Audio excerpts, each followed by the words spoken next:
இதுக்கு முந்தின வீடியோவை பார்த்துருப்பீங்க, மரக்கரண்டு பழுப்பு கிணத்துக்குள்ளே விழுந்திருக்கும் அப்படின்னு சொல்லிட்டு. இன்றைக்கி வந்து பார்த்திங்கன்னா காலையில் 8 மணிலேருந்து மதியம் இப்போ 12 மணி. எங்களுக்கு கிட்டத்தட்ட அரை நாள் எடுத்துக்கிச்சு இந்த வேலையை நாங்கள் சரி செய்கிறதுக்கு. இந்த வேலையை நாங்கள் சுலபமாக முடிச்சிட்டோமா அப்படின்னு சொல்லிட்டு கேட்டிங்கன்னா நிச்சயமாக கிடையாது.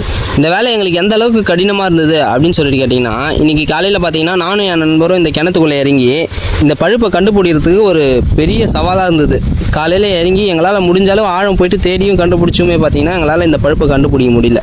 சரி வேறு வழியே இல்லை அப்படின்னு சொல்லிட்டு மோட்டரில் கட்டியிருக்கக்கூடிய அந்த கயிறை பார்த்திங்கன்னா பிடிச்சி மேலே தூக்கணும்.